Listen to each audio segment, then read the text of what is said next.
I don't know who I am. All I know is who I think I want you to want me to be, so that you will accept me and I can accept myself through your acceptance, right? Like my validation is through you. When you validate me with acceptance, then all of a sudden I'm validated. And that became like sort of like that victim mentality, right? That sort of self-pity and that emotional abdication where I was not validating myself. I needed somebody else to do it.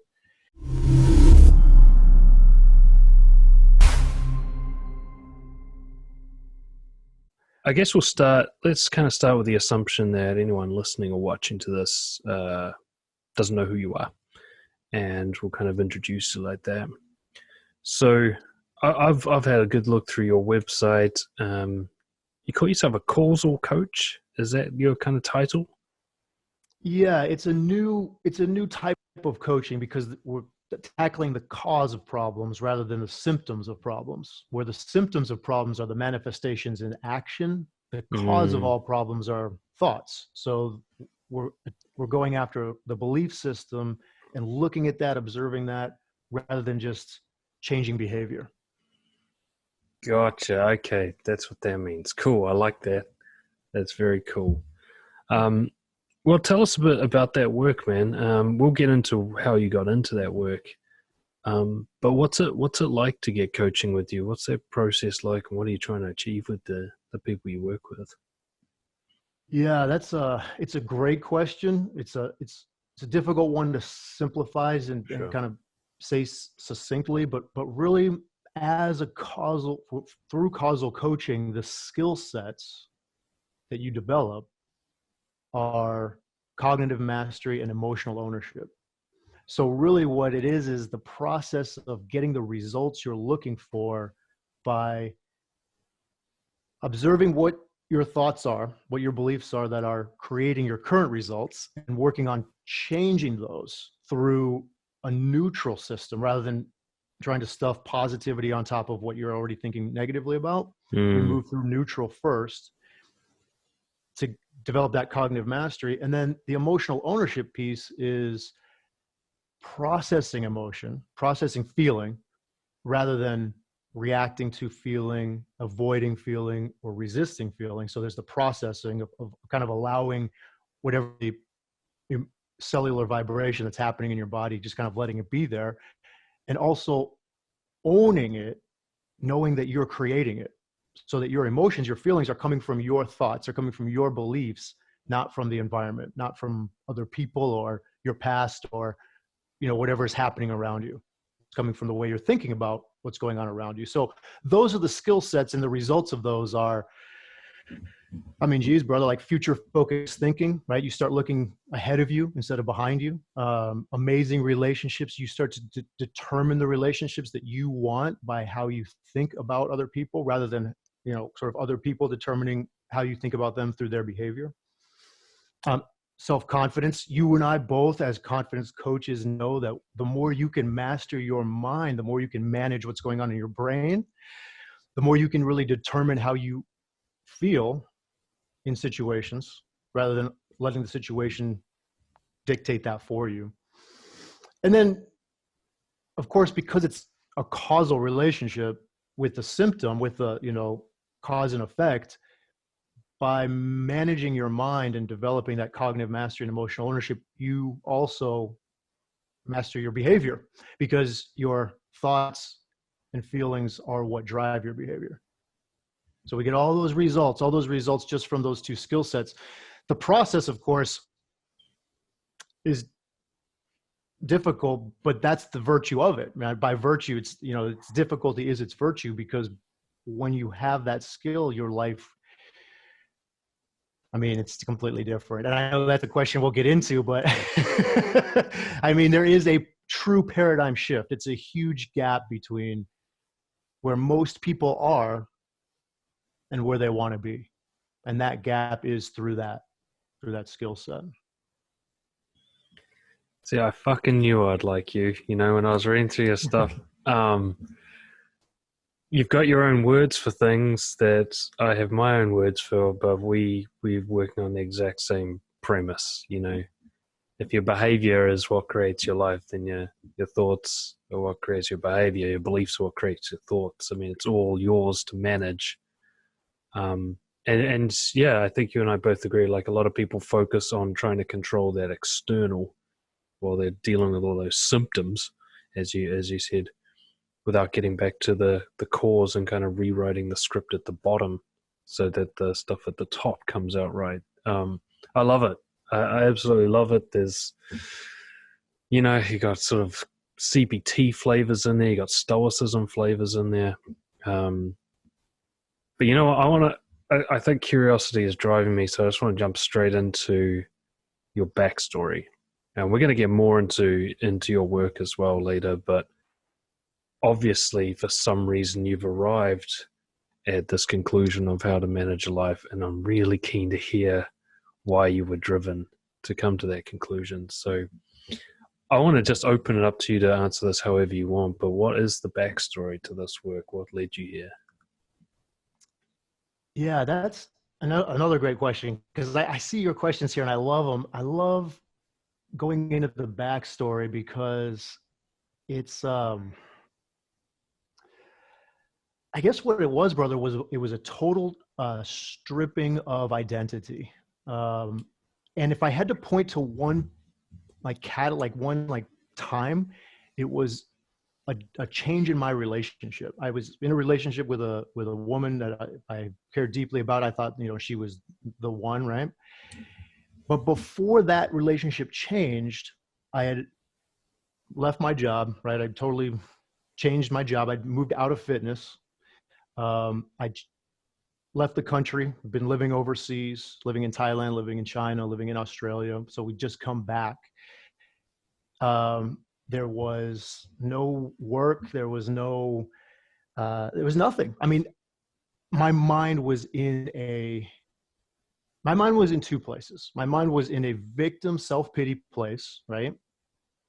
And then at the same time, it was that emotional abdication, where it's not my fault I feel this way. It's somebody else is causing me to feel this way, right? And so with those two, sort of like that self-pity and that victim, like life is happening to me, like all of this stuff is happening to me, it's against me, it's like I'm the victim of the circumstance of life, and the inability to control how I feel. This the constant suffering of, everything was happening to me, right? And in that point, it was kind of, it's like, this is not going to work anymore, right? This is just not going to work anymore for me to be in, at the time, my buddy's spare bedroom in the back of his house, just basically that's where I was living. I had a box of stuff, a backpack, and that was it. And I lived there in that dark room for like 8 months. It was crazy. And just in that sort of swell of victim mentality. And I guess what happened was I made a shift from external to internal. I made a shift from what is creating the pain, what is creating the suffering.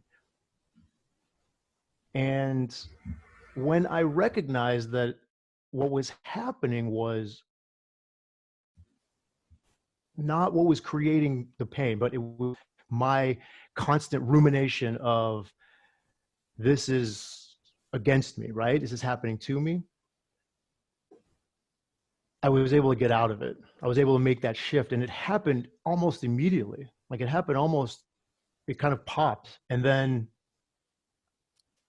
I became a life coach. I mean, that was it. I chose a life coach. It's like, okay, this works for me, but can I teach it to other people? Can I help other people in the same way that I help myself?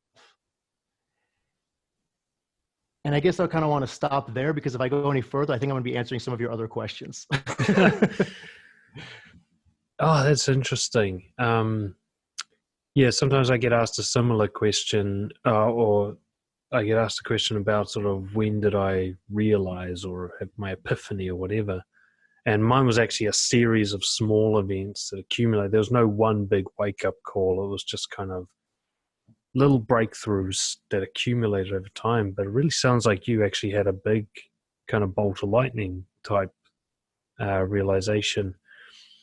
Now, I'm curious to know a bit more about that, because there are a lot of people I work with, or I'd like to work with, I guess, or like to help, but they're in their victim place. Their victim place, everything happens to them.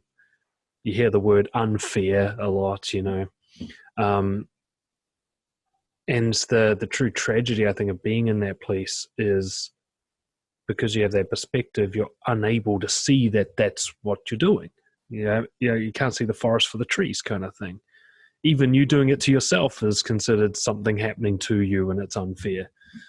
I remember I used to blame myself for my own weaknesses as if that was something external happening to me as well. So even if I'm talking about myself, I'm still not taking responsibility. I'm still blaming and shifting that point of power to some other place that doesn't exist. So how were you able to break out of that exactly? Like, I mean, I know you didn't want to be where you wanted to be, but where you were. But how did you click on to the fact that you were doing it to yourself? How did I click on to the fact?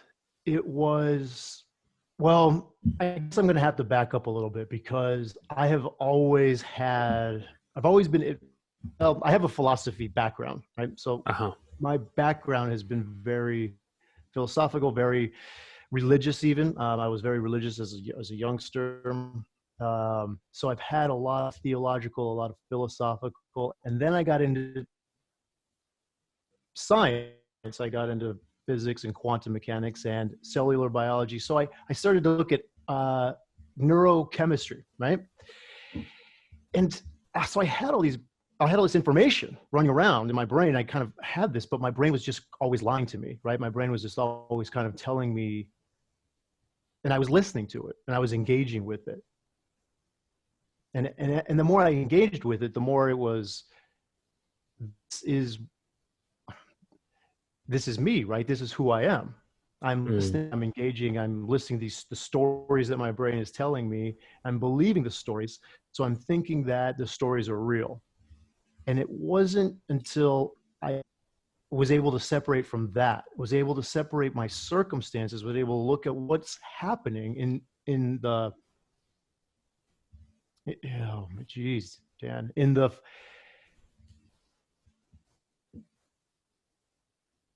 real thing, in real time, what is, like the fabric of what we understand unfolding in the moment all the time. You know, that constant present moment, and how I was choosing to think about it. That was a separation. That was the time when I said, okay, this is not, my brain is not telling me what it is, my brain is telling me who I am. And when I started to separate that, when I started to separate what is from what my brain was telling me about myself, that's when the big momentous leap came, and I recognized, whoa, like, do I want to keep thinking this? Do I want to keep thinking this about myself? And do I want to keep thinking this about the world? This is so far what it's done for me. But I couldn't do that until I saw the circumstance, until I saw the world for what it is, instead of as a reflection of who my brain was telling me that I was. I do totally. Sense? Yeah, I do. I get it. Yeah, it is a concept that's kind of, it's tough to explain. I was talking to a couple of clients recently about their identity. You know, there's usually, it actually has a label, a name. I used to call myself the nice guy, you know, or the funny guy sometimes. Or I'd have other sort of vague sensations of being the guy who has bad luck. Or there's these kind of labels and these identities. And I actually did a similar thing to you, which is like, well, what's happening outside of that? Like, what is actually occurring? And especially, what if I only looked at what I do? and I just measured what I do, not what I think, what I feel, what other people do, but what I do. And at the time, I remember I think I was just trying to look for, is there something I haven't tried yet, or is there further room to move here? And then when I looked at what I was doing, I'm like, oh my God, this is terrible behavior. Like, of course, I'm getting all these awful things happen to me. Like, I can't complain about life until all of this is sorted first, surely. And that was a kind of wake-up call for me. So it was kind of similar when I got out of the I'm an unlucky, nice guy who deserves rewards and isn't getting them. It was more of like, no, I'm a passive, lying, manipulative guy who tries to emotionally like control people. So yeah, okay. So there's still some work I could do before I actually bitch about my circumstances, But it's tough. I think it's really tough, people, because they don't realize they're actually clinging to that identity. They kind of want to be the loser. It's really hard for them to get it. It's not that they want it, like desire it, but that, I don't know, how would you describe it? It's like an attachment, or maybe even just a blind spot. It's familiar. Yeah, it's comfortable. Because it's familiar. And because it's familiar and there's that comfort there, then the brain finds safety and comfort. Because the brain rejects any kind of change. Change is scary, change is possibly dangerous. So comfort for the brain means safety. And even if that comfort is self-destructive, it's still familiar. And because it's familiar, the brain's like, okay, we need to stay here. So it does take more than consciousness, I would say, to make that momentous leap, because consciousness alone is really just listening to the words, is really just listening to the sentences. But it has to be more than listening to the sentences. Awareness is the first part, but awareness that you are not the words, that you chose the words at one point to keep you safe, but are those words still serving you? Are those thoughts still there? Are those beliefs still creating what you want them to create? You know what I mean? Yeah, there's kind of like a skepticism that comes in, like, what if this isn't true? Or what if this isn't the only version of the truth? Or what if this isn't what it looks like? And then there's that classic one, I think it's occurred for both of us, which is you look at your circumstances and go, okay, is my way working for me? Because if it's clearly not, you're like, well, is there another way? Like, it's the way I've been, because there's an investment problem, isn't there? I was Mr. Nice Guy for like 25 years. I'd put a lot of effort into it. It's literally like investing in stocks. I'm expecting my big payout, and the stocks have just been going steadily down for like at least 10 years of that 25, but realizing, hey, they're going down. Like, this doesn't work. This is a shitty investment. What else is there? But yeah, it was hard for me. It was really hard. Like, my beliefs that the way I was the right way to act, even though I was suffering and nobody else seemed to be massively benefiting from it either.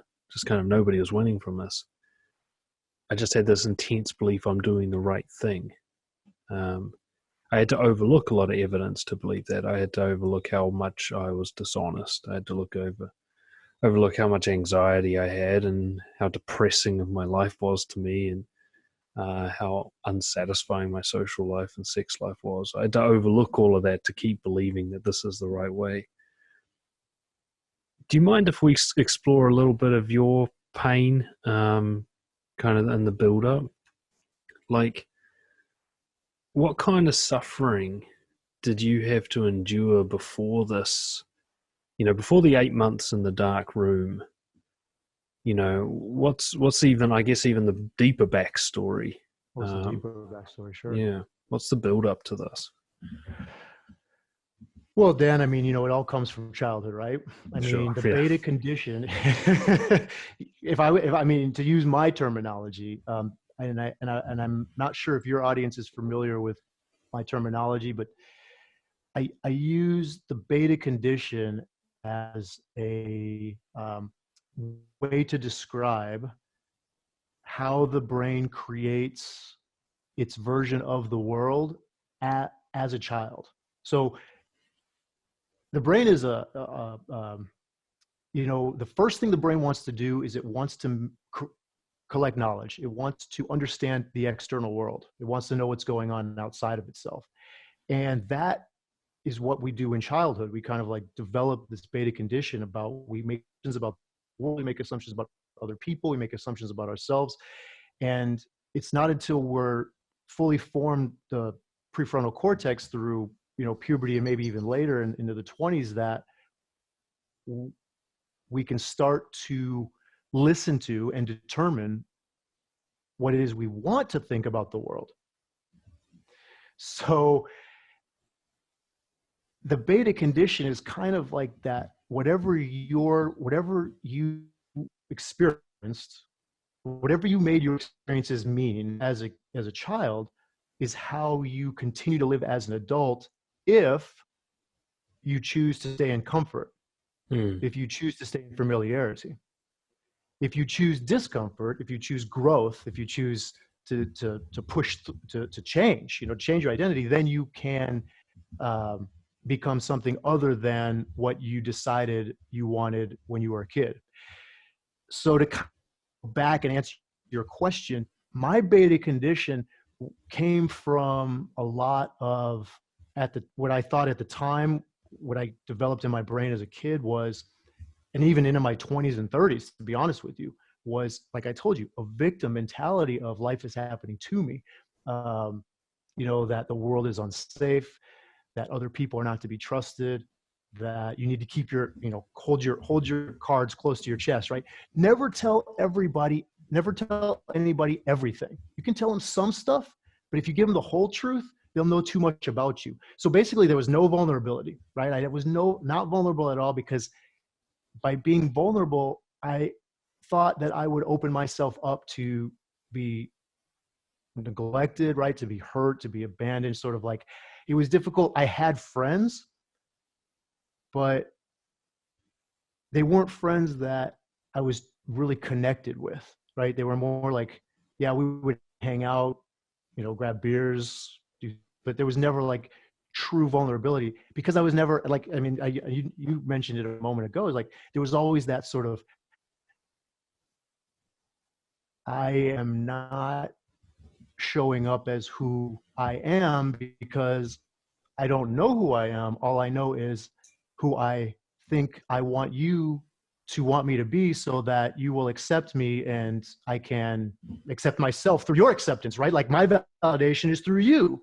When you validate me with acceptance, then all of a sudden I'm validated. And that became like sort of like that victim mentality, right? That sort of self-pity and that emotional abdication where I was not validating myself. I needed somebody else to do it. And it was just crazy, man. Like I lived my life like that. I lived my life like that through women, right? So I defined my masculinity by the quality or even the quantity of women I was with. You know, there was a lot of cheating going on in my past. There was a lot of like, I had multiple girlfriends, but I wouldn't tell them about each other.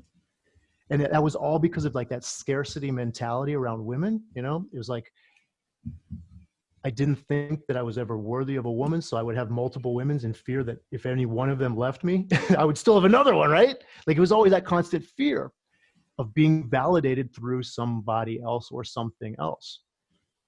So, I mean, again, to go back and answer your question, I think that it all kind of began with that, that beta condition of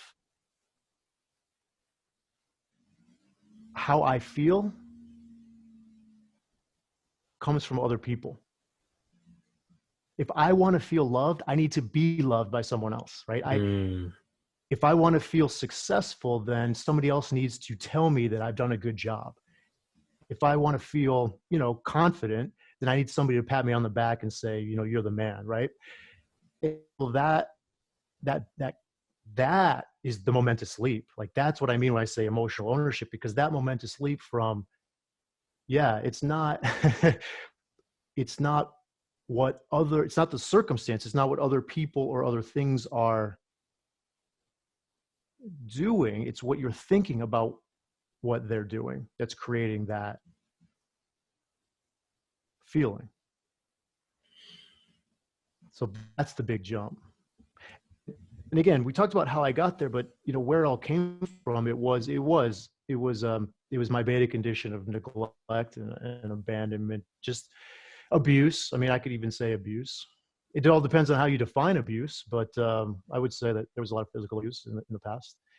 And because of that, it was like, yeah, just a lot of lack of trust.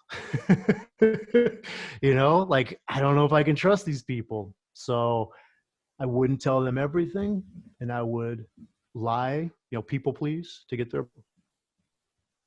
And that was suffering. I mean, if anybody out there in your audience knows what I'm talking about, if anybody out there in your audience is a people pleaser, is like not showing up the way they want to, but they're showing up the way they think other people want them to, how I used to feel. Because you're constantly in that desperate sort of needy, like Mr. Nice Guy role, right? It's like, I'm just going to be the nice guy because I'm going to be nice so that other people will like me. You know what I mean? Oh, I know. Fuck yeah, man. It's another great example of how you and I, we have different terms and we've come to, name processes through our own experience and so on, but we're talking about the exact same thing.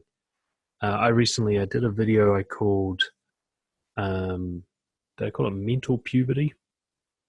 Something like that.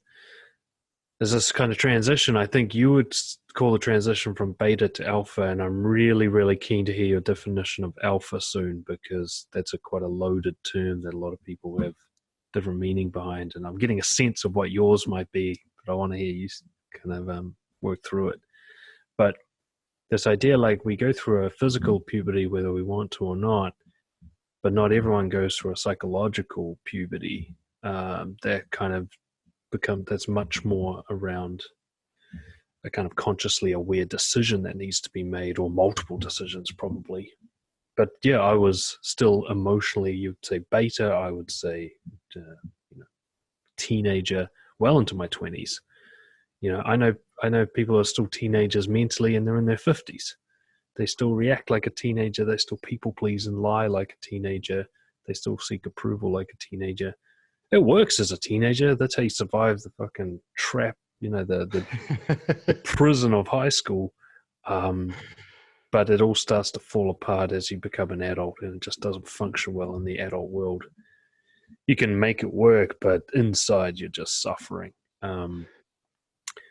So I want to hear this, what you mean by alpha. Because I think a lot of people interpret it as being this kind of macho, dominant, Machiavellian, controlling beast. What does it mean to you? Yeah, it means none of that. And I understand where you're coming from, because both, I guess it really started with the study of wolves, right? Wolf packs, and the term alpha male was the sort of leader of the pack. Mm-hmm. And unfortunately, the research around that was fairly poor because they were studying wolves in captivity. They weren't studying wild wolves.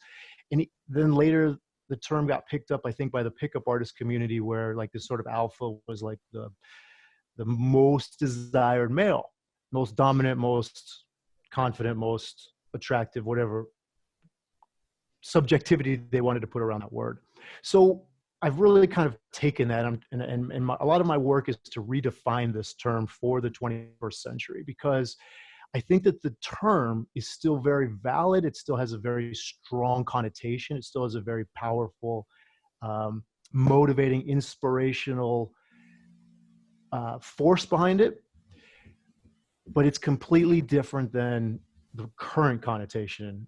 And so there really is a movement for me to redefine this. And the way I'm redefining it is in more of a quantum way. So if we talk about thoughts as particles, then we have the particle thought that is the choice. We have the circumstance, the neutral circumstance, and then we have a thought about it, and that is a judgment. So that is one thought out of an infinite number of thoughts that we could have in this neutral space, this neutral fabric. And that is the beta condition. That is the lapsing of the wave into the point, into the particle. It's the observation of choice. It's the judgment of, this is my subjectivity around this objective circumstance. When I talk about the alpha and I mention elevating your alpha, what I'm saying is take that particle and expand it into the wave function of quantum mechanics, which is to say, you have a superposition of thoughts in any given moment that you can choose from to create the most desired outcome for you. So in the neutral circumstance, it's the beta that will say, this is what is happening. This is what is. But that's not what is. That's what you're choosing what is based on your subjectivity in that neutral space. The alpha is saying what is neutral. What is data. I'm just collecting data. And I can determine with my alpha state, with my cognition, what I want to think, how I want to feel, and how I want to behave in this moment. And I do that based on the results of my behavior serving me the best. Like, what is going to serve me the most? So I guess what the alpha state is, it is the superposition of all perspectives from all people simultaneously. Cool. I think we're going to have to unpack that a little bit, but like, I get what you're saying. And you know, there's, I was putting together like an online course around frame control, that kind of stuff. And just talking about how different people can view a situation. And I absolutely agree with you that their kind of alpha state, or what I might call the mature state, doesn't matter what we call it in a sense, is first they take the neutral before they go anywhere with it. They don't start with the presupposed subjective thing, even though it might flare up. They can put it aside and go, okay, yeah, that's could be that, but let's have a look. Whereas it's so reactive, that that beta that you're talking about. I remember being a nice guy, I'd see somebody frown, and I'm already 6 layers deep into assumptions and other shit about what that frown means, without just stopping and going, actually, it was just eyebrows moving. Let's start with that. It's almost like they were there before the event even happened, just waiting to be lit up. These assumptions, these beliefs, these guesses. Whereas these days, yeah, somebody makes a move in some way, my first reaction is, okay, I don't actually know what that means. I don't even know if that's a relevant thing to focus on. So let's start there. It's almost like Socratic, isn't it? Sort of like, we know nothing for sure. So, Yep. But then what you're talking about is from there, there's a range of options. Some are very helpful. Some will do well. And some are very harmful. And some are kind of pointless. And your ability to then select the ones that are most helpful for that moment and activate them in some way. Shall we try and put this into maybe some real life examples that'll give a sense of, especially that difference. So can you think of some examples, I guess, of a situation and how a beta might respond versus the alpha response? Yes, I can. And usually when I do this, it's very broad. Can we do it very broad? Broad's fine. Okay, so we can do this with time, because a lot of this has to do with the glass is half empty or the glass is half full. Right. Because that's really when we really boil down to it. I mean, there's a couple things. When we really get down to it, it's all about the relationship with yourself, right? You're never in a relationship with someone else. You're only in a relationship with your thoughts about someone else. So you're really only in a relationship with yourself. Do you know how hard I try to explain that to people? They just don't get it. Like, the other person kind of doesn't even really exist externally. The other person doesn't even exist. That's it. The other person is completely neutral. Whatever they say, whatever they do is completely neutral. You get to determine how you think about it. And that, for all of the guys that come through the relationship course, that saves marriages. That helps. I mean, that changes lives, like many lives, like kids' lives, right? Because it's true. It's not what your wife is doing. It's not what your wife is saying. It's the way you're thinking about what she's doing and saying. You get to choose, right? But anyway, I want to kind of go back to the other question, which was what? About the examples, like looking at some. The example of time. You're talking about right? time. So So with the glass half empty, glass half full, kind of like that either abundance or scarcity model, it's with the neutral circumstance being time. We could be very general about it and say time, or we could be very specific about it and say 1 hour or 1 day. But when we talk about a circumstance, we want to talk about something that is something that everyone would agree to. So we would all measure an hour the same. We would all measure the day the same, because that is the neutral fact that is out of our control that we all share in agreement of. That's what a circumstance is. And then our thoughts about time, our thoughts about a day, or our thoughts about an hour is what determines our results around that. And with that sort of balance or that model, what we look at is, if my thought around an hour is that's not enough time, I'm thinking that's not enough. I don't have enough. It's not enough, right? It's that scarcity model. I'm feeling stressed. I'm feeling overwhelmed. I'm feeling anxious. And my actions are going to be to procrastinate, right? I'm feeling stressed. I don't do anything. Maybe I'm going to be buffering a little bit. Maybe I'm going to be doing something else to avoid the feeling of being stressed. And buffering is a term that I use. Maybe you use another term like escaping. Buffering is where you take on an activity in order to get a false dopamine hit. Mm-hmm. So it'd be like to go and eat sugar, go drink, go watch TV, go mess around with social media, go play video games, right? Like whatever that buffering is, like I don't want to feel stressed, so I'm going to go get some dopamine, right? Yeah, I just call it seeking highs, but yeah. Seeking highs, there we go. That works. That's 100%. So the actions around that is that my result, what I'm going to prove to myself with those actions is that I am not getting things done. And when I don't get things done, then I'm going to reinforce the belief that I don't have enough time. But with the same circumstance, with the same 1 hour, if you think that's plenty of time, 1 hour is plenty of time, I can get all this stuff done, then you feel abundant, you feel excited, you feel motivated, and your actions are to plan, to create, to use that time efficiently. And the results is you get things done. And when you get things done, you look at that, you reinforce the thought, the belief, that 1 hour was plenty of time. So it's not about the hour. It's about the way you think about the hour that creates your emotion and drives your actions. And it will be your actions that determine your results. Now, it's the results that are constantly creating that confirmation bias for our beliefs, which is why we have to start with the story. We have to start with the thought. We have to start with the belief, because if we just try to change the action, if we just try to change the symptom, then we might get a different result.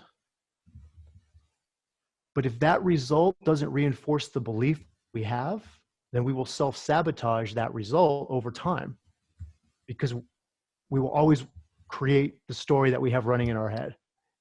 We will always create that result. Even if we willpower ourselves through different actions, we say, I'm going to take a different action, I'm going to force willpower my way through this, that result will not last unless I change the story that created the result in the first place.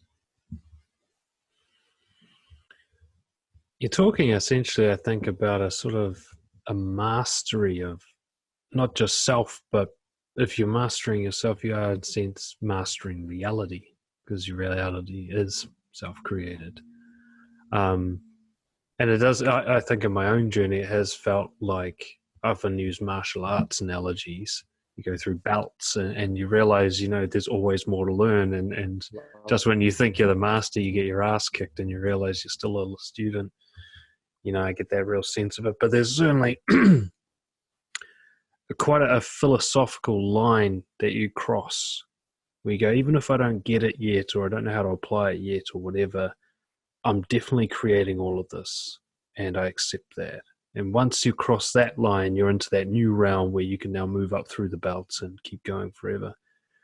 But that's, I there's different words for a victim and creator, beta and alpha. Everybody's got different terms.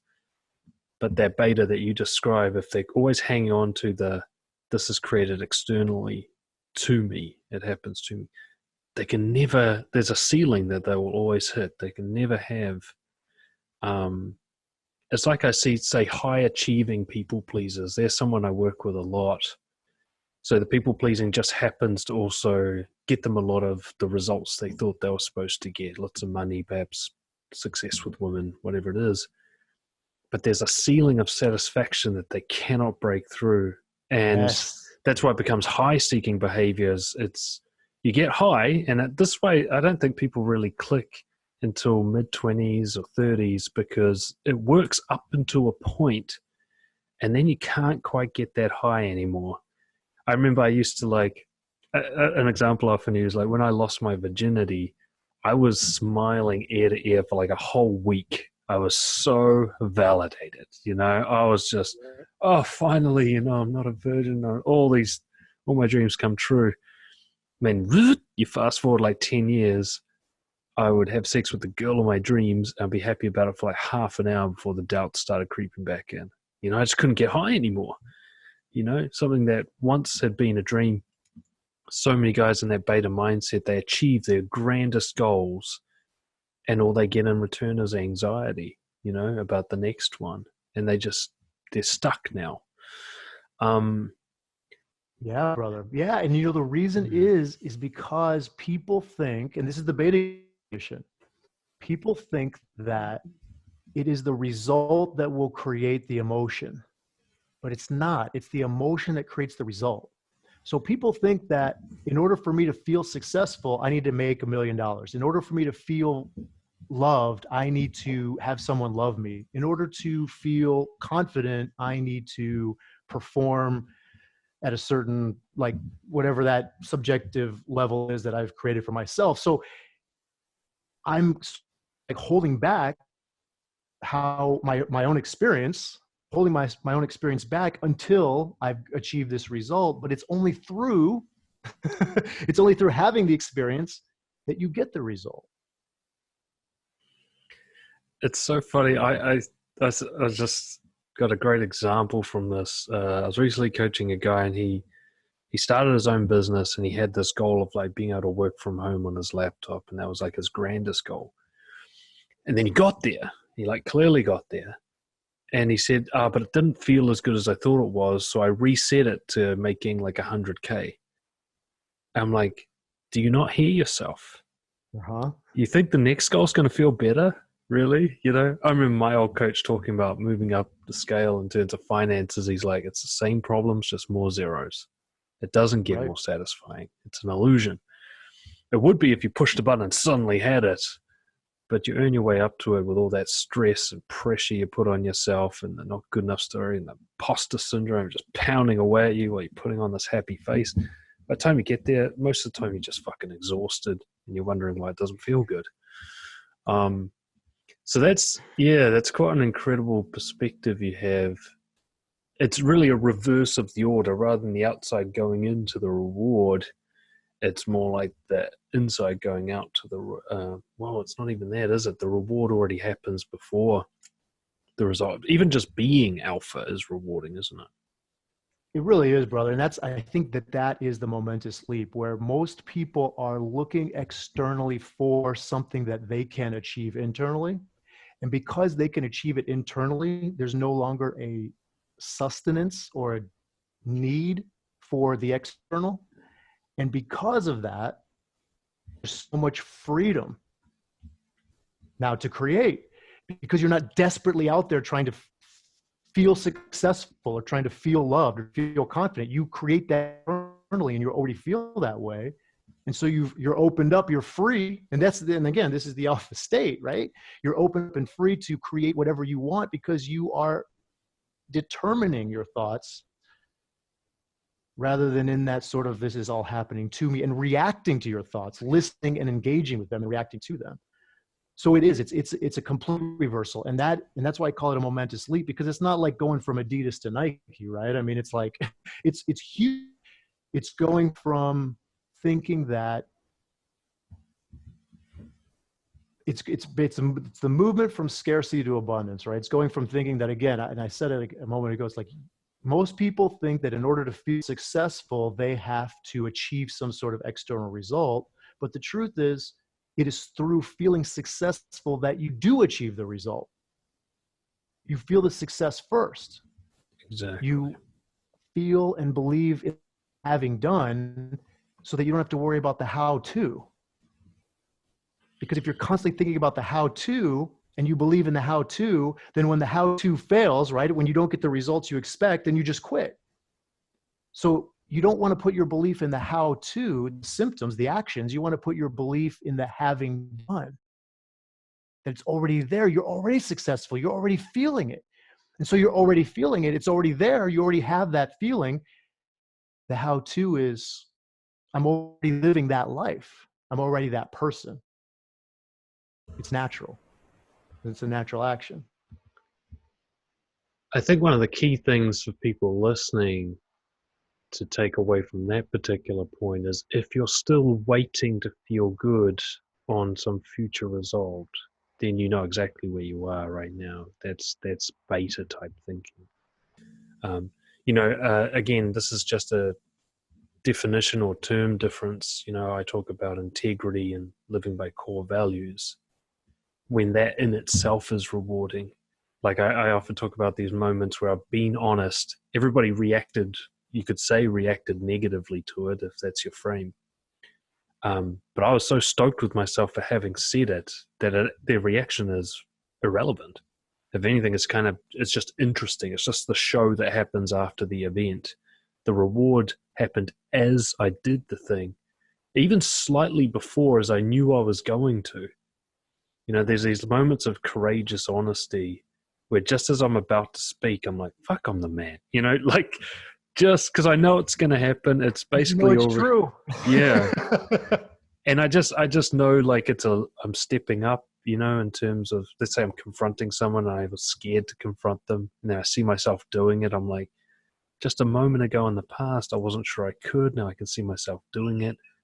At this point, it doesn't matter even what they do now. They could totally disrespect me after this. It's relevant because now here's the thing, brother. Go ahead. Well, this is what I'm excited about speaking to you in particular, because this term alpha male floats around my audience and in the realm that we work in a lot.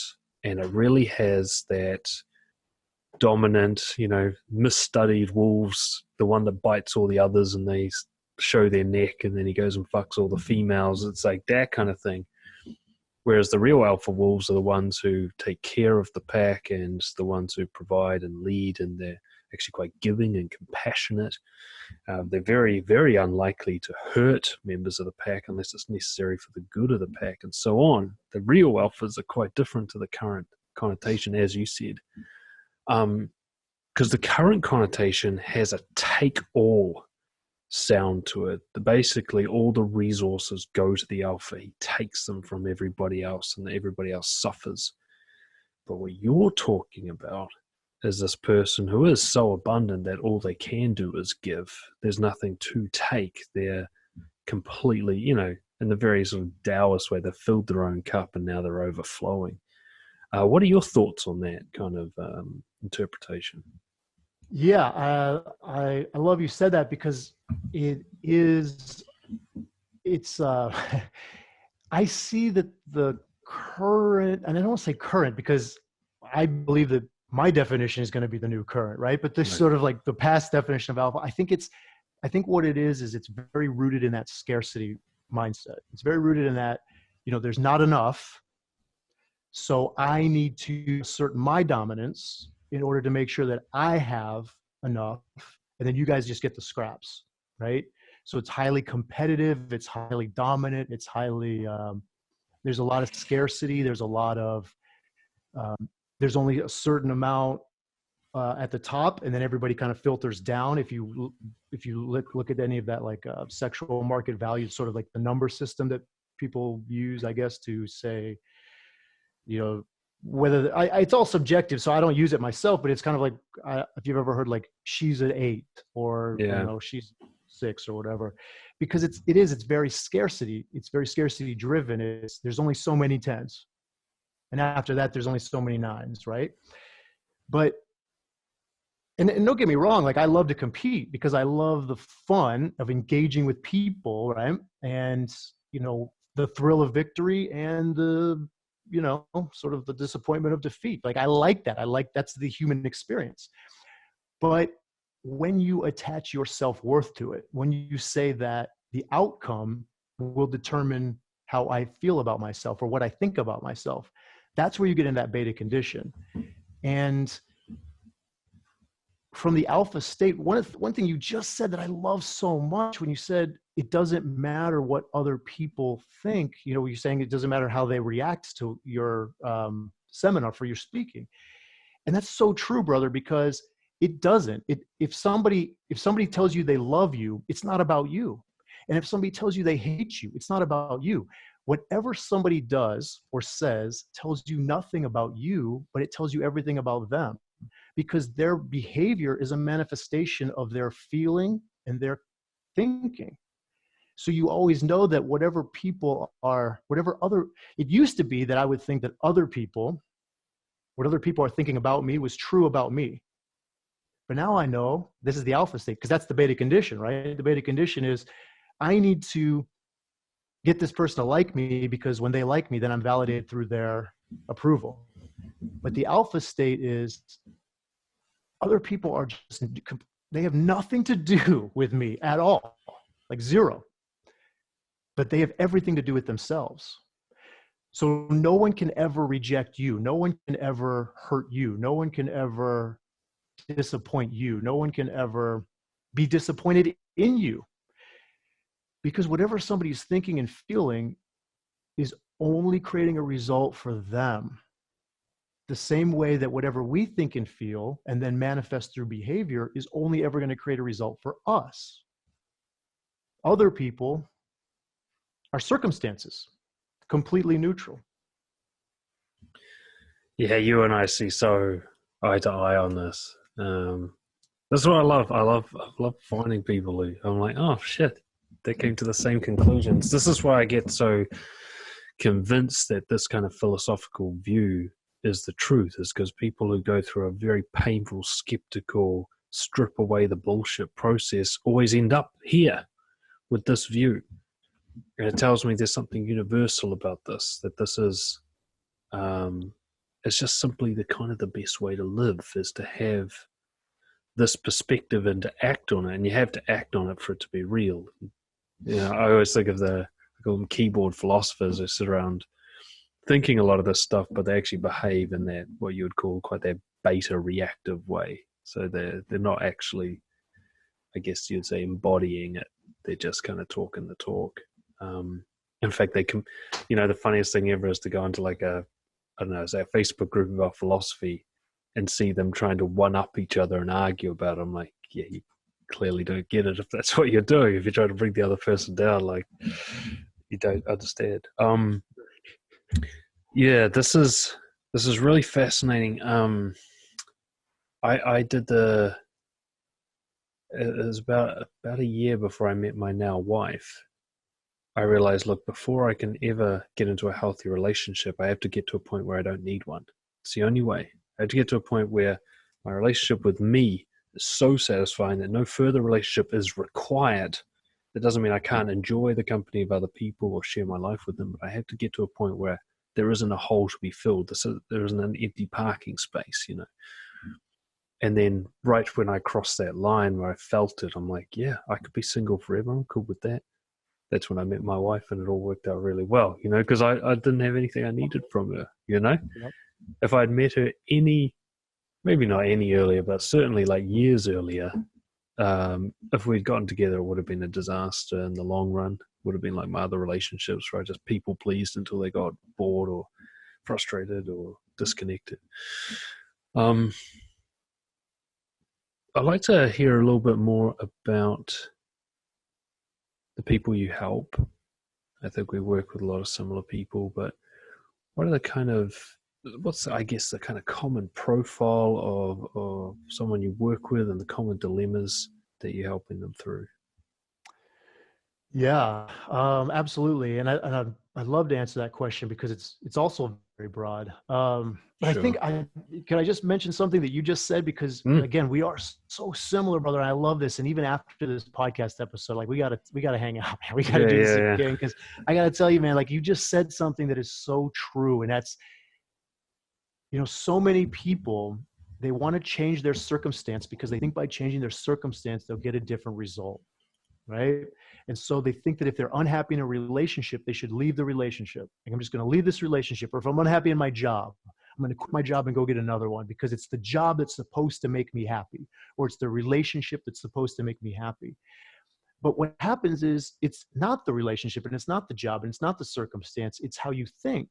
So when people change their job or their relationship or their circumstance, they often find the same result Mm. happening over and over and over again, because the story that they're telling themselves in their brain is the same.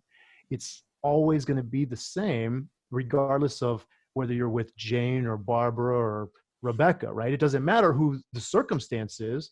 What matters is how you think about it, and how you think about yourself in that relationship. And that is always going to be the same unless you look at it, unless you observe it from the alpha state and you start to recognize that, whoa, this is not me. This is what my brain is telling me.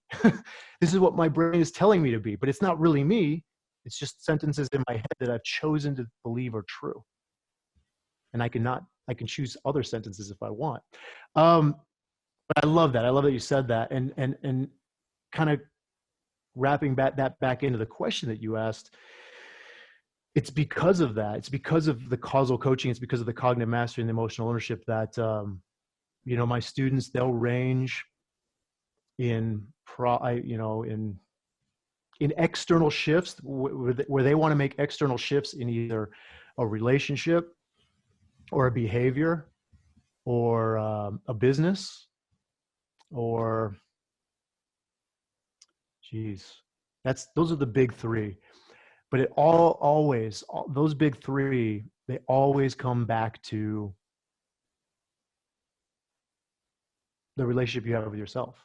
I mean, it's always the same. It doesn't matter what the external shift is, because all problems are thoughts. It doesn't matter what the problem is, it's always a thought. In fact, without thoughts, there would be no problems, because there are no problems in the external world. It's all neutral, Mm. right? Right. All Yes. of our problems are right here. So there's no problems without thoughts. And so it doesn't matter what the problem is. We always go into cognition. Like, we always go to the cause, and the cause is always the belief system. It's never what's happening outside of you. It's always what you're thinking about. It's always what you're choosing to believe about the circumstance. That is the problem. So if somebody's struggling with a business, like they're struggling to make money, or they're struggling to break out of their shell, maybe they're fearful of rejection, or they're fearful of failure, it's always that thought. It's always, what is it that's creating the fear? It's not the circumstance, it's what you're thinking. So we work on a belief system. If it's a relationship, if a student is having a problem in their marriage, it's not the marriage, right? It's the way they're thinking about the marriage, or the way they're thinking about their spouse, or the way they're thinking about themselves. Most of the time, it's like all the time, it's like the way you think about yourself in the relationship. And when it comes to relationships too, brother, I would say there's probably always a trifecta of thoughts. There's the way you think about yourself in the relationship, the way you think about the other person in the relationship, and then the way you think about the relationship itself. And so with those three thoughts sort of integrated, it can be, you can kind of get lost in it. You can really get lost in it. It's like, I don't deserve this relationship. Integrates with, this person is better than me. I don't, she's better. Integrates with, this relationship is going to fall apart. And all those beliefs are sort of creating a fear or a insecurity that may manifest in multiple ways. So there's the relationship, there's the business, and then of course the behavior. If my students want to stop a behavior that I would say is borderline compulsive, like impulsive, like it's been rewarded so many times through that dopamine, like through thought, action, and then through now desire, like over desire.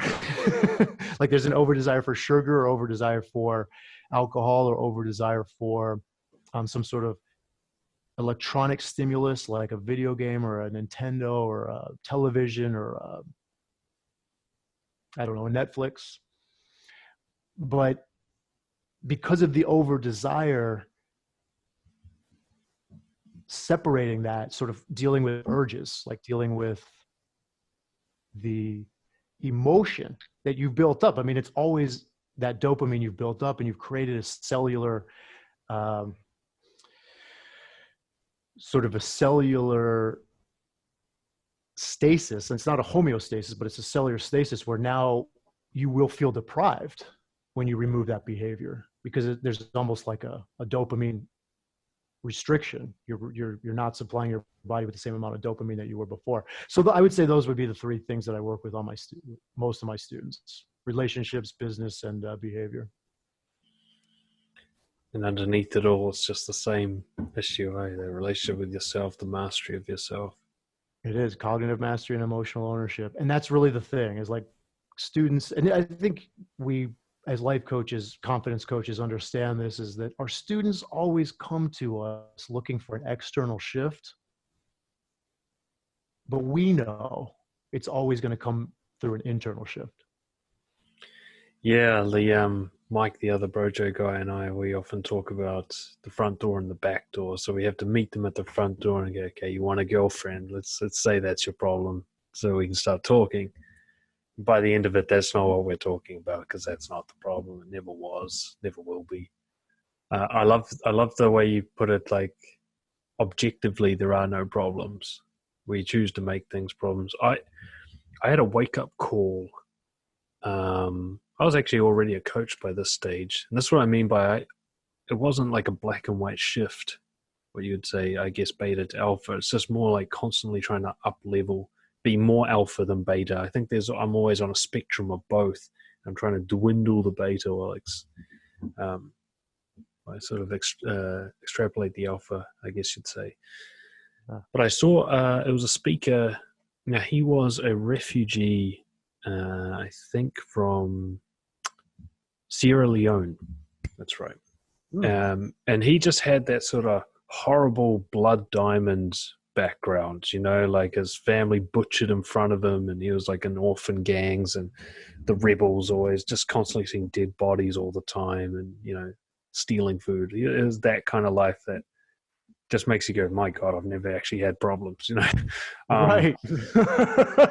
and he was giving a speech, and it was kind of, it was almost incongruent to look at him and hear his story, because he's just this nice, kind of polished looking guy, soft-spoken, smiling. I'm like, this is a guy who was having like machete fights every other day. I don't see it. And he was talking about, so he immigrated to New Zealand and that sort of refugee status thing. And, you know, everyone kind of set him up. He was still a teenager at this point. And someone took him to a store to buy a sweater. And to this day, he's still stoked about that. Like, the idea of going to a shop and purchasing clothing was just living the dream for him. Where there's other people who would complain that their size wasn't available or the color wasn't right. And I was just looking at his perspective on life. I'm like, that's how he survived all his shit, because the way he probably can't even explain it in philosophical or cognitive terms. It's just the way he is. Yeah.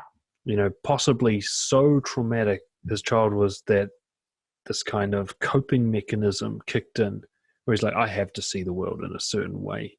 That it wasn't even a cognitive decision. It was just, there's only one way to survive the situation, is to be very, very fucking philosophical and practical. And he was just like that. And I was like, I was looking at this audience, sea of faces in front of him, all nodding along and, you know, clapping and smiling, some of them crying. I thought, objectively speaking, none of them have been through as much pain as he has, and yet all of them suffer more than he does. And I was just watching that going, Ooh. This is interesting. I was like, I can clearly see it. I knew I was right about that. I knew that everybody in this audience, all these university students, most of them middle class, white, decent, you know, upbringing, all the stuff, maybe bits of neglect from daddy and all the stuff that we have to go through. None of them had seen their families butchered. None of them had been, raped every other day or had to fight for their lives every other day. None of them have been through that, and yet all of them have a worse existence than he does. And I was like, okay, there's a lesson in there somewhere. This is my idea of what reality is shifted that day. I was like, this isn't about what happens to you. It can't be. I'm seeing proof that it can't be, Anyway, that just popped into my head while you're talking. No, it's huge, and that's huge because the Sierra Leone is a great example with the blood diamond, was the conflicts there because of the atrocities. We hear the same stories from Holocaust survivors and how they made it through those concentration camps. With all the things that happened there. It's like it's a mindset. They just had to keep thinking and feeling and staying positive. Creating relationships and believing in hope, and it's so interesting because when you think about suffering, when you think about really what suffering is, it's a feeling. It's always a feeling. And you're right. Like the vibrations in our cells, when we think about suffering, when we think about shame, when we think about guilt, when we think about fear, when we think about whatever these negative emotions, frustration, anger, boredom, rage, and as human beings, that's kind of where we can all find unity, because we all have that same experience. We all have that same emotional experience. And even though we've been through different things, the range of emotion is going to be the same. So when you say you're afraid, whatever it is that you're afraid of, right? Maybe you're afraid of these rebel gangs coming in and raping your sister and killing your parents and taking you and putting you in an army where you have to kill people and all that's fearful. You create fear. But fear for someone else in a different circumstance can be just as high based on how you create it with your brain. The neurochemicals that you create with your brain is what causes the fear, right?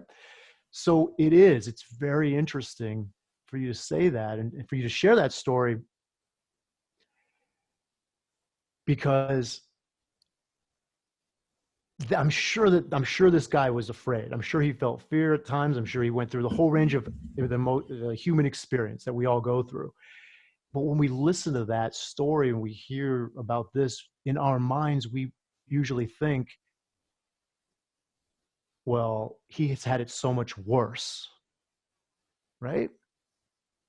But I think the suffering, and maybe this ties in back to what you were thinking, I think the suffering really has nothing to do with the circumstance, right? It has to do with the experience of the circumstance that we create with our thoughts.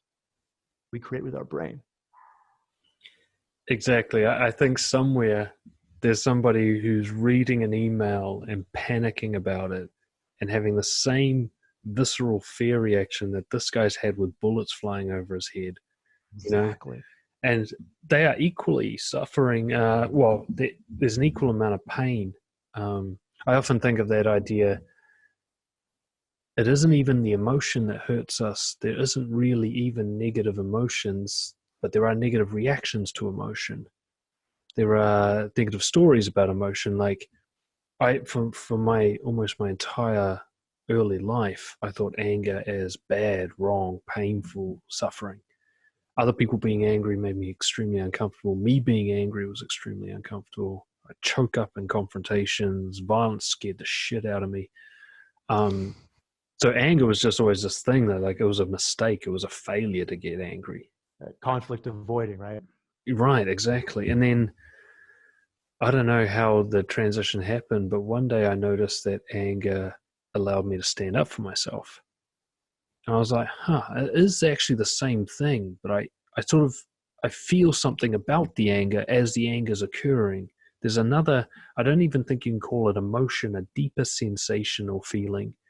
I often talk about confidence. Confidence is something that can occur while you're having any emotion. It's deeper than that. So can shame.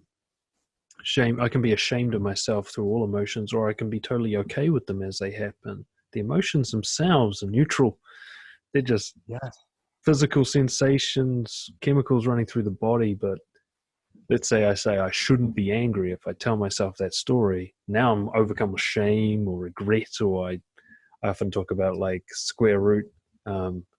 If you get anxious about being anxious, anxiety squared, or depressed about being depressed, you get that kind of double up. Yeah. Anyway, yeah, really fascinating stuff, man. And I think this is particularly relevant right now. I wanted to not talk about COVID-19 and all that stuff because everyone's talking about it. But right now, a lot of people are in self-isolation, which means they have to be with themselves for an extended period of time. And if that relationship's not good, they're going to know about it. It's like being in an abusive relationship. I remember there'd be times where I was stuck at home for a long time and I felt like I was being bullied. It's just me, just me and the voices in my head treating me like shit. Nowadays, I could be alone for a year and I'm okay hanging out with me, I feel for people right now. There are people who are not ready to be isolated by themselves. Philosophically speaking, they are going to suffer if there's no distractions, nobody else to validate them, and they just have to hear their own voice in their head. Any advice for people who are in that situation right now and they're basically stuck in their head with someone they don't like? Yeah, it is. Stuck in their head. Well, I think it's got to be more than, I think you really got to go deeper than that, because if you are still engaging with the thoughts, for example, if you're thinking I'm lonely, or if you're thinking I'm alone, right? And then you're feeling lonely, then it's interesting because most people won't do anything to change that emotion. Like when most people feel lonely, they don't go out and try to engage with someone. They just sit in their loneliness. And the reason is not because they're feeling lonely, lacking other people, but it's because they're feeling lonely, they're not having a relationship with themselves.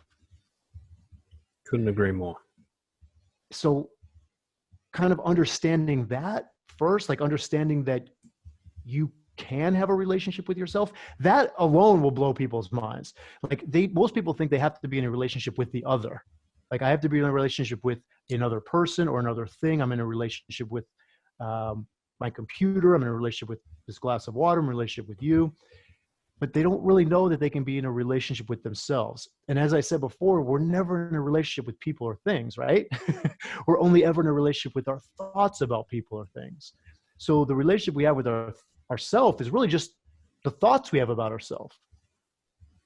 And because people don't know that they can have that relationship, they think that the thoughts they have about themselves is just true. That they're not choosing to think that's just the truth. That's just the way it is, that they have no control over changing that. And so I would give two pieces of advice. The first one would be that, and this goes for everybody around the world. And this is a big, bold statement. I'm putting it out on your podcast, brother. Go for it. This is happening for us. This is happening for human beings. Circumstances, the present moment, what is unfolding in front of us is perfect, is always perfect. It's always given to us, for us to experience and create emotion and opportunity for the future. It's never happening against us. There's nothing out there trying to stop humanity or trying to harm the human race or the human species.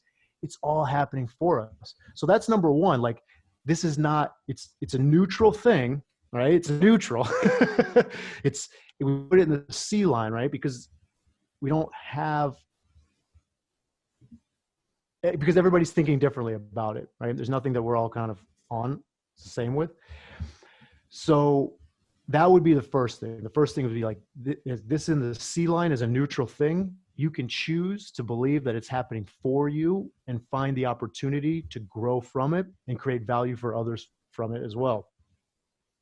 But the other thing would be that because you have this time to be by yourself, to be with yourself, right?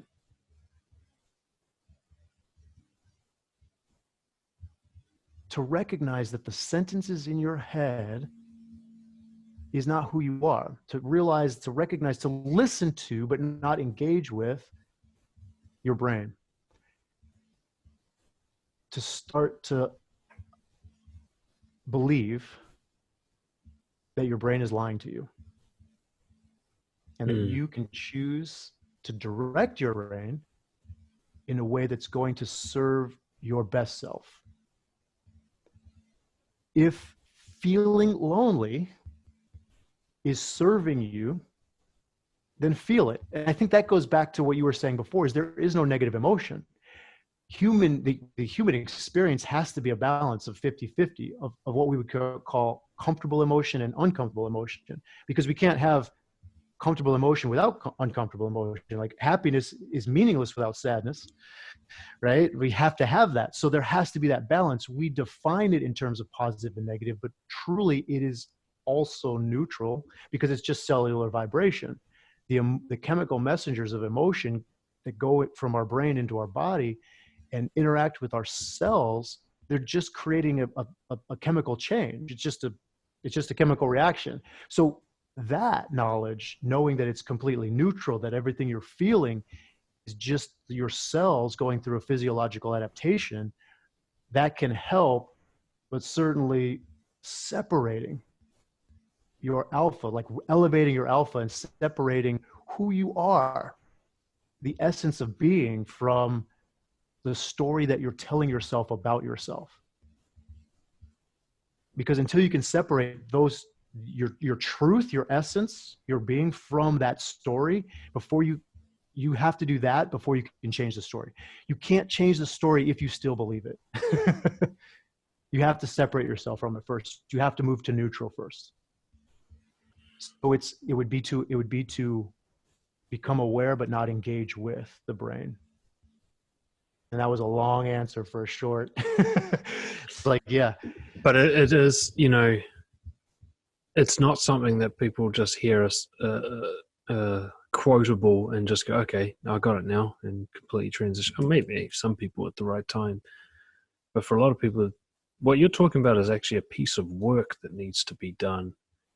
And there's going to be resistance to doing that work. And, you know, you and I have both sought out support for ourselves to do this work. We read, we get coaching, we allow people to help us to further define this, especially once we start looking for it. You know, I think the best way that you put it is realize that your brain can lie to you. A lot of people just don't understand that their thoughts can be absolutely untrue. They can be a very inaccurate description of what's happening. Like, I think people treat their thoughts like a memo from reality. Like, this is what's happening.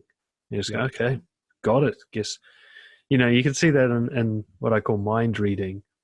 Someone frowns and I go, oh, they're bored with what I'm saying.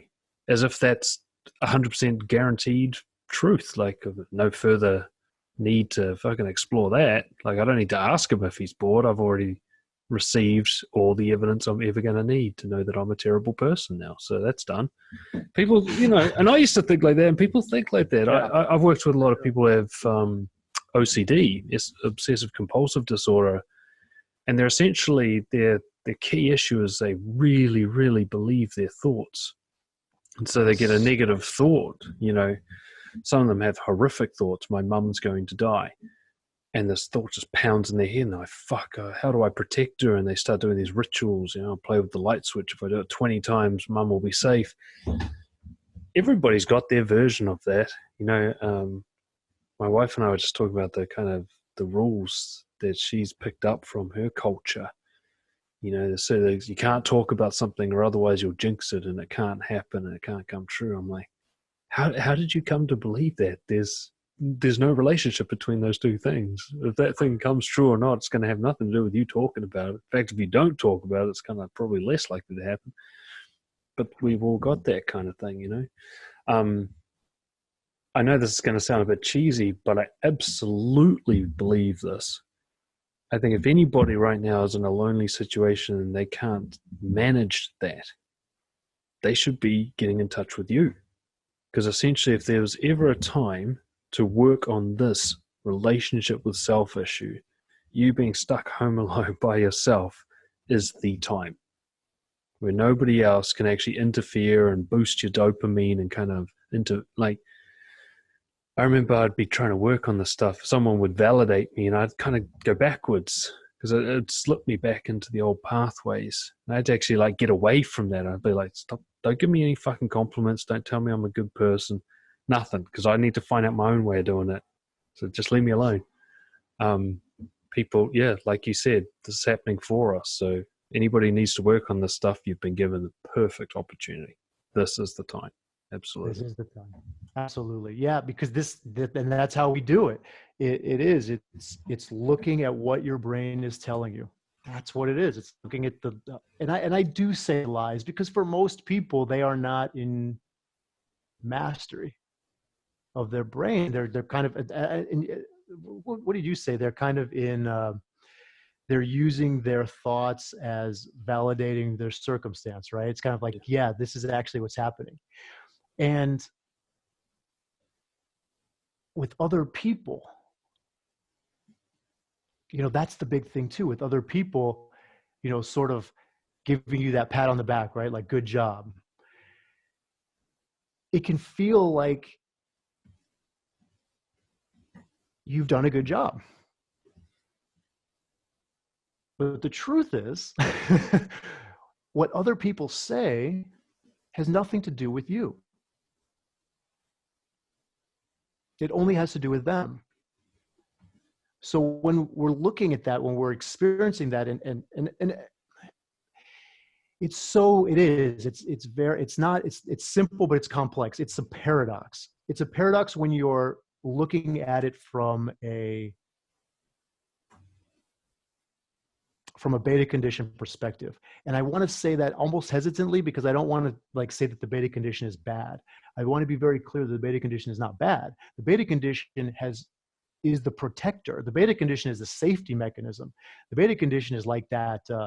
Again, it's like our childhood sort of, it's like our safety blanket. I don't know if you ever had a safety blanket. I had a safety blanket, right? Like I love this thing. I had it for a long time. I think it was I was 6 or 7 years old. I carried this thing around. It was like yellow and soft. And I had this thing for a long time. Finally, one of my parents, I can't remember who it was, but somebody said I had to get rid of it. Devastated, right? It's like, this is my security. It's kind of the same way when we're in that beta condition. We feel safe. We feel familiar. We feel comfortable. And it's recognizing the truth that helps make the shift from,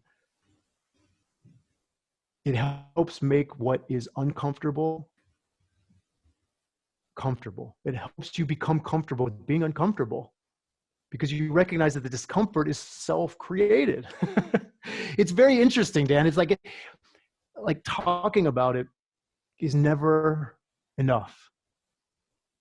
Because when you explain it,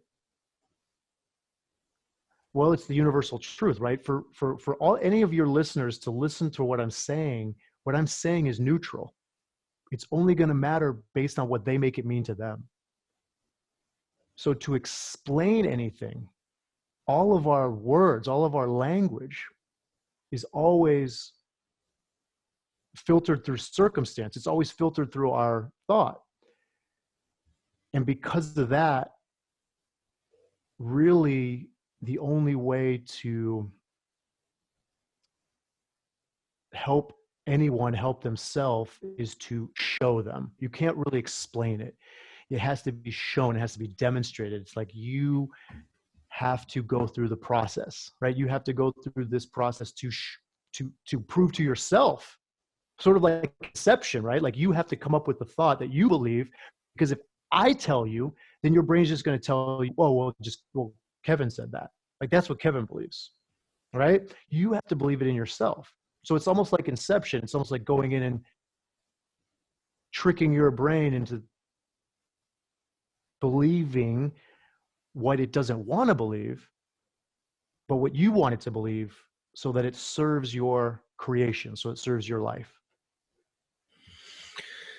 Yeah, I mean, I myself, when I was first introduced to similar ideas, I felt like it made sense, or it was a good thing to believe. I'd even like spelt it to others and kind of get validation. Look at how enlightened I am, or something.